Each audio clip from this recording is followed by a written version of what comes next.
Welcome to my YouTube channel. आज के lecture में हम कुछ इंपॉर्टेंट एमसीक्यूज़ के बारे में डिस्कस करेंगे जो कि बोर्ड के पर्पज़ के लिए और नीट के पर्पज़ के लिए दोनों के लिए बहुत ही ज़्यादा इंपॉर्टेंट है। और इसमें हम डिस्कस करेंगे चैप्टर 2 और चैप्टर 3 के एमसीक्यूज़ क्लास 12th के। सबसे पहला हमारा एमसीक्यूज़ है which type of pollination is quite rare in flowering plant. इसमें 4 प्रकार के पॉलिनेशन दिए गए हैं, जैसे पहला है विंड, वाटर, इंसेक्ट और एनिमल्स। इसमें यह पूछा गया है किस प्रकार का पॉलिनेशन जो होता है वो फ्लावरिंग प्लांट में बहुत ही रेयर कंडीशन में होता है। वाटर पॉलिनेशन जो होता है वो फ्लावरिंग प्लांट में बहुत ही ज़्यादा रेयर कंडीशन में होता है। So the correct answer is C. The next question is persistence endosperm in mature seed is found in. Persistence endosperm की बात की गई यहाँ पे न्यूक्लियस की बात नहीं की गई है। यहाँ पे परसिस्टेंस एंडोस्पर्म की बात की गई है। पूछा गया परसिस्टेंस एंडोस्पर्म जो होता है मैच्योर सीड में किस में प्रेजेंट होता है। पहला ऑप्शन है पी, दूसरा है ग्राम, तीसरा है ग्राउंड नट और चौथा क्या दिया गया, वीट दिया गया। Persistence endosperm in mature seed are found in wheat. किस में प्रेजेंट होता है, वीट में। So the correct answer is D. The next question is an event unique in flowering plant is. ऐसा कौन सा इवेंट है जो कि फ्लावरिंग प्लांट में बहुत ही यूनिक होता है, स्पेशल होता है और किसी में भी नहीं होता है।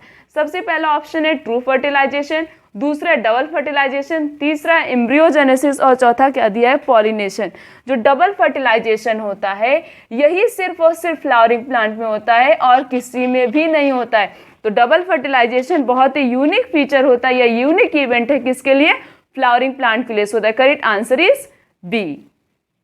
The next question is pollen grain represent. Pollen grain को किससे रिप्रेजेंट किया जाता है। पहला ऑप्शन क्या है, फीमेल गैमेटोफाइट, दूसरा ऑप्शन क्या दिया गया है, मेल गैमेटोफाइट, तीसरा है स्पोरोफाइट और चौथा है एंथर। पॉलन ग्रेन को रिप्रेजेंट करते हैं किससे, मेल गैमेटोफाइट से। किससे करते हैं, male gametophyte. So the correct answer is B. The next question is filiform apparatus are found in. Filiform apparatus कहाँ पे प्रेजेंट होता है। पहला ऑप्शन है एंटीपोडल सेल, दूसरा ऑप्शन है एग सेल, तीसरा है सेकेंडरी न्यूक्लियस और चौथा है सिनर्जिड।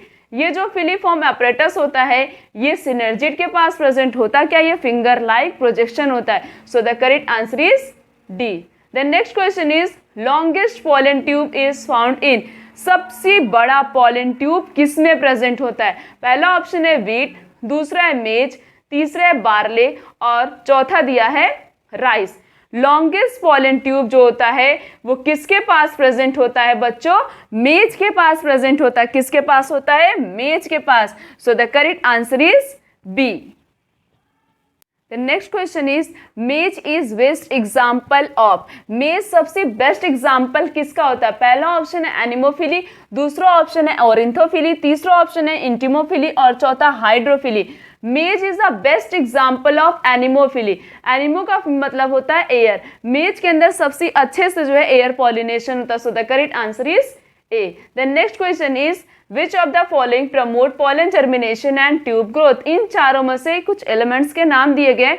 इन चारों में से ऐसा कौन सा एलिमेंट है जो कि पॉलन ग्रोथ, जर्मिनेशन और tube growth means pollen tube की ग्रोथ में और जो है पॉलन जर्मिनेशन में बहुत इंपॉर्टेंट रोल प्ले करता है। सबसे पहला ऑप्शन है स्टार्च, दूसरा है बोरॉन, तीसरा है कैल्शियम और चौथा दिया गया है पोटेशियम। बोरॉन जो होता है बहुत इंपॉर्टेंट रोल प्ले करता है पॉलन जर्मिनेशन और ट्यूब ग्रोथ में। So the correct answer is B. कौन इंपॉर्टेंट रोल प्ले करता है, boron. The next question is which hormone is secreted in women only during the pregnancy. इन चारों में से ऐसा कौन सा हार्मोन है जो कि सिर्फ और सिर्फ प्रेगनेंसी के समय ही प्रोड्यूस होता है। प्रोजेस्टेरोन नहीं होता है, ना तो एस्ट्रोजन होता है, ना तो थायरॉक्सिन होता है। सिर्फ और सिर्फ HPL एक ऐसा हार्मोन है जो कि सिर्फ और सिर्फ प्रेगनेंसी के समय ही प्रोड्यूस होता है। So the correct answer is B. The next question is the first movement of the foetus and appearances of hair on the head are usually observe during the. इन कुछ मंथ के नाम दिए गए, हमें ये बताना है कि किस मंथ में जो है बेबी जो होता है वो फर्स्ट टाइम मूव करता है और उसके हेड पे हमें हेयर्स दिखाई देते हैं। पहला ऑप्शन है 3rd मंथ, दूसरा है 4th मंथ और तीसरा दिया गया है 5th मंथ और चौथा दिया गया है 8th मंथ।